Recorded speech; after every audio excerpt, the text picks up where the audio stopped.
দেখো আস্তে আস্তে আমার মামটা কিন্তু বড় হয়ে যাচ্ছে, কিন্তু মায়ের কাছে তার সন্তান কোনোদিনই বড় হয় না, ছোটটিই থাকে। কিন্তু যতই হোক, এই যে দেখো ফার্স্টে ফার্স্টে ও ওল্টানো শিখলো, তারপরে হামা দিতে শিখলো। ওকে আমি কোনো অ্যাক্টিভিটি জোর করে শেখাইনি, ও নিজের থেকেই যেই মাসের যেটা শেখা দরকার ও শিখছে।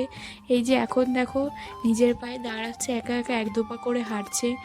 আর এই যে দেখো আমি ওকে এবার দেখাচ্ছি, মাম্মাম তুমি এমনি করে খাও, কারণ ও কোনো জিনিস মুখে দেয় না, এটা একটা হ্যাবিট ভালো।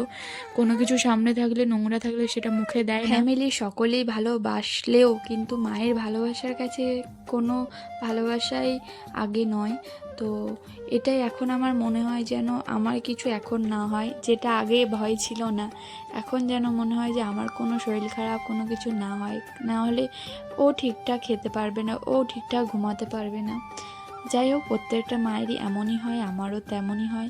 আর আমি কি স্ট্রাগল করেছি না করেছি, তো সবাই আমার কাছের মানুষরা জানে যে কতটা স্ট্রাগল করে আমি এই দিনটা দেখেছি। তো যাই হোক, এক দিদিভাই আমাকে জিজ্ঞেস করেছিল যে মানে আমার পুরো প্রেগনেন্সি জার্নিটা, তো অবশ্যই আমি শেয়ার করব ছোট ছোট ভিডিওতে, একটা ভিডিওতে তো আমি শেয়ার করা যাবে না। আর আমি ওর ব্যাপারে খুবই পজিটিভ, অনেকের এটা ভালো লাগে, অনেকের এটা ভালো লাগে না।